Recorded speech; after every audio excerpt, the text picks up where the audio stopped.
Halo teman-teman, kembali lagi bersama saya Francisca di Karita Zemun dengan NIM 2003030018 kelas A semester 3 jurusan Sosiologi Fakultas Ilmu Sosial dan Ilmu Politik Universitas Nusa Cendana Kupang. Oke teman-teman, pada video kali ini saya akan menyampaikan beberapa poin penting dalam sebuah buku yang sudah saya review, yaitu buku 7 mata kuliah teori sosiologi modern. Oke, kita lihat yang pertama. Demokrasi dan ruang publik.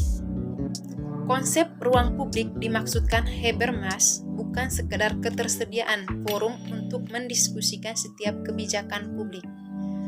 Habermas memandang keberadaan ruang publik dengan menyatakan bahwa ruang publik bukan hanya tempat, melainkan sebuah kondisi yang memungkinkan konstituen untuk berperan sebagai penggerak suara dalam menyuarakan kepentingan publik untuk pembuatan kebijakan publik. Ruang publik yang dapat menunjukkan diskursus antara konstituen dan wakilnya yang benar-benar berpihak pada kepentingan publik. Oke teman-teman, buku ini dimotivasi setidaknya sebagian oleh perasaan bahwa ketika sebuah konsep kunci atau tokoh intelektual dinyatakan ketinggalan zaman, waktunya sudah matang untuk penilaian kembali. Pertanyaannya, apa kontribusi Habermas terhadap pemikiran saat ini? Dan jika kita ingin memahami warisan pemikiran Habermasian, setidaknya kita harus mencoba istilahnya mengocok tanah yang telah diinjak dengan baik ini untuk melihat apakah ada barang berharga yang tersembunyi untuk digali. Oke, bagian pertama, sejarah konsep. Pembacaan historis tentang transformasi struktural dapat membaca masa kini dan masa depan dalam kaitannya dengan dialektika sejarah yang sedang berlangsung. Baik dialektika negatif, di mana potensi ruang publik yang benar-benar demokratis dan rasional telah disia-siakan secara permanen, atau dialektika positif, yang mengarah ke permainan akhir radikal demokratis, di mana rasionalitas ruang publik bourgeois yang tidak demokratis dan demokrasi masyarakat massa yang irasional akhirnya dapat didamaikan. Perhatian yang didasarkan pada sejarah terhadap evolusi wacana, praktik, dan institusi inilah yang penulis sarankan lebih banyak memberi energi dan merangsang pemikiran kita tentang demokrasi daripada keasikan abstrak filosofis dengan hubungan antara hukum, moralitas, dan akal budi, atau keasikan yang abstrak secara institusional dengan norma-norma konstitusional dan hak asasi manusia, yang keduanya telah menjadi pusat proyek Habermasian dalam beberapa tahun terakhir. Kita lihat yang kedua, ruang publik bourgeois. Di bawah feodalisme, Habermas melaporkan wilayah publik tidak ada sebagian ruang interaksi dan debat, tetapi hanya representasi. Aristokrasi dan bangsawan memainkan drama simbolis kegunaan dan keagungan di hadapan rakyatnya. Berbicara tentang ranah publik bahkan menyesatkan sejauh publisitas sebagai atribut status atau mode performatif lebih signifikan daripada lokasi spasial. Hubungan antara publikasi representatif ini dan tontonan kehidupan publik yang dimediasi massa saat ini tipis.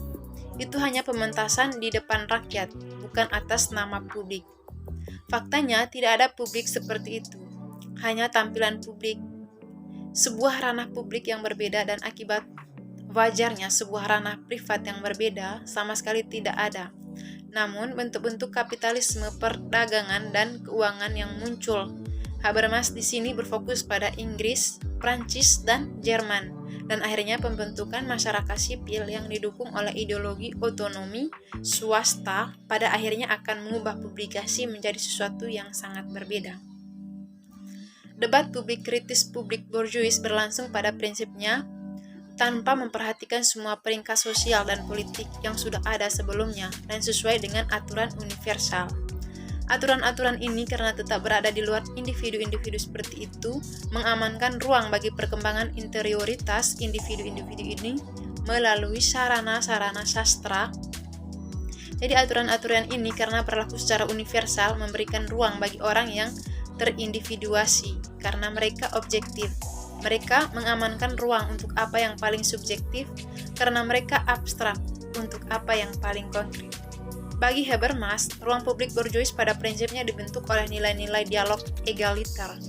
Bahkan, di halaman cetak majalah-majalah kunci menggunakan format editorial dialogis, di mana surat-surat kepada editor diberi status khusus. Sementara, kebenaran ada untuk diungkapkan nilai dialog kritis, dimaksudkan untuk mengikis dogmatisme. Bacaan harus tetap terbuka terhadap klaim dan argumen peserta baru yang sama validnya. Setiap situs wacana harus melihat dirinya sebagai bagian dari lingkungan diskursif yang lebih luas. Kritik sastra mengadopsi peran percakapan baru ketika ia berusaha untuk memberi umpan dan kembali ke diskusi yang terjadi di kedai kopi dan masyarakat sastra. Bagian kedua, pengujian diskursif ruang publik dan kritikannya. Mengingat bahwa metodologi Habermas dalam transformasi struktural yang sangat berbeda dari karyanya kemudian melibatkan penggalian sejarah untuk mencari model normatif demokrasi yang relevan dengan masa kini, banyak komentar kritis telah mempermasalahkan kredensial histografis buku tersebut. Fakta bahwa penggalian sejarah ini dilakukan untuk tujuan normatif. Ini berarti kita mungkin tergoda untuk mengesampingkan kontroversi semacam itu sebagian sesuatu yang dipinggirkan atau bertele-tele. Pelajaran dari sejarah. Transformasi struktural bertujuan untuk memetakan kebangkitan dan janji-janji publisitas kritis yang belum terpenuhi, seperti kebanyakan penulisan sejarah politik yang terang-terangan.